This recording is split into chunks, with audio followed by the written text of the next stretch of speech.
Hello guys, in this video I'd like to give a brief overview of the Survival Simulator, a new feature added in from Mission 5. It first becomes available right after Mission 5 when the game lands you at Fort Monas. Subsequently, you will also be able to access it in the pre-mission menu. Before talking about the Survival Simulator, it's worth mentioning that Front Mission 5 follows a different philosophy for simulators vis-a-vis the previous Front Mission games. The simulators here are bifurcated by purpose.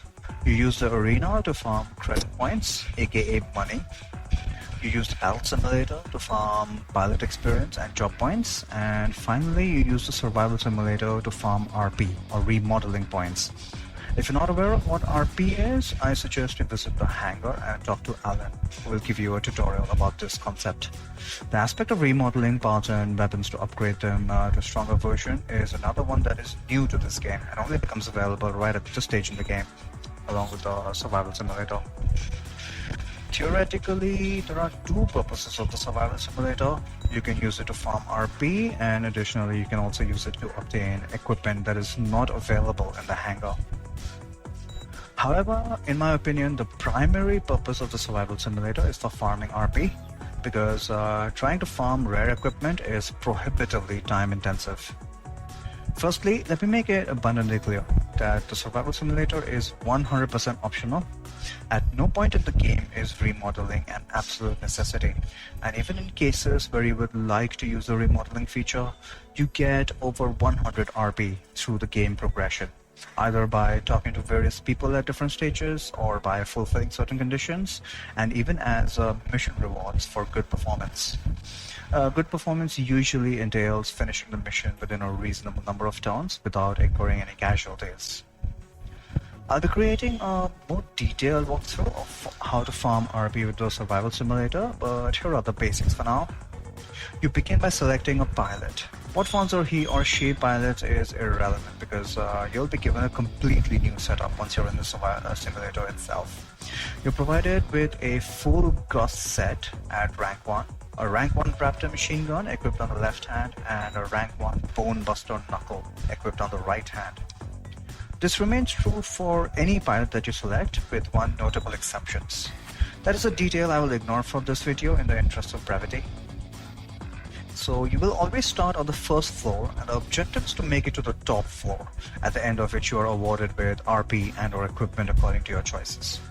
More on that later. How many floors are available depends on the stage in the game you're at. So at the beginning, the Survival Simulator only has 10 floors available. At a later stage, it will go up to 20 floors, and by end game, it will go all the way to 50 floors in normal mode.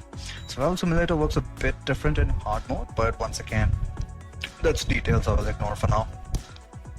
Each floor is randomized from a pool of maps available for each set of 10 floors, if you get my what I'm trying to put out. So most probably you will start on a different map on floor 1 every time, but after a bit of practice, these maps will start looking quite familiar. On each floor, there are a bunch of treasure boxes and a bunch of enemy sponsors blocking your way. To clear a floor, you need to either defeat all the sponsors or make your way to the exit device, which will give you an option to clear the floor by standing next to it. You do get pilot EXP and job points for battling the enemy sponsors, but none of it is carried into the regular game. Rather, whatever EXP or JP you do get in the Survival Simulator is supposed to be for benefiting you to be able to fight the stronger sponsors on the upper floors. So for this reason, I like to think of the Survival Simulator as a mini game in Front Mission 5 instead of a simulator. To complicate things, you can only carry 4 items at any time while you're collecting treasure on each floor. But for the most part, that's more than enough. You do get the option to drop any of the items that you're carrying if you find something better to pick up. But once again, details. Upon exiting, you can put those items in the inventory like the regular game, and you can equip stuff that you find to make your sponsor stronger. In fact, this is how things are supposed to be.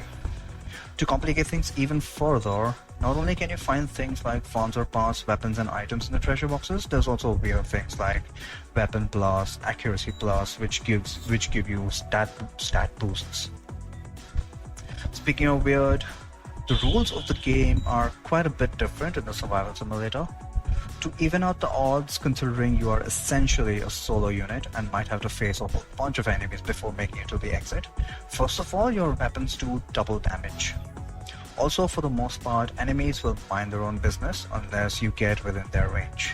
There are a few exceptions, but once again, details. Plus, the range of each enemy is different. Assault units, for example, assault units will start attacking you if you're within 4 tiles of their position, whereas striker units have a range of only 3. Also, backpacks and shoulder weapons weigh less in the survival simulator, which sometimes enables you to equip a full loadout on your console.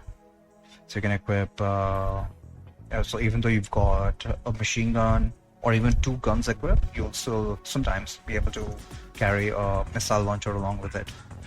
This whole system is geared towards making you avoid combat and just focus on getting out of each floor. On the top floor, there is no exit device, so the only way out is to defeat all the enemy spawns, which often proves to be quite difficult. If and when you finally clear the top floor, you will be given a list of equipment that you managed to obtain through the course of the survival simulator. But here's the kicker. You can only select a small number of them, which is determined by how many floors you cleared. For example, at the beginning, when the survival simulator only has 10 floors, you will only be able to select 5 items. And you can potentially, after going through 10 floors, you'll probably have like 20 or 30 things in your inventory. So think about that. Later, once the survival simulator has 20 floors, selection will increase to, wait for it, 6. Yes, just 1 more. And I think by the end, once you have to go through 50 floors, it will only allow you to take back 9 things. And when I say things, I don't always mean parts. I'll get to that.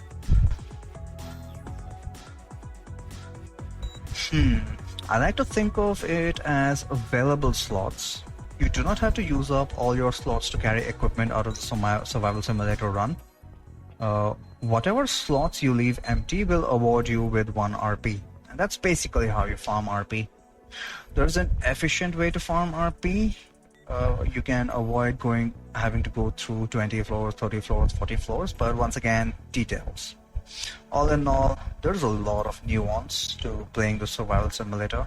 I'll be making some walkthroughs, so if you're interested, please check those out. My first time through the survival simulator, I failed like 12 or 15 times. It was, it can get quite frustrating. So my suggestion is just to use it to farm RP.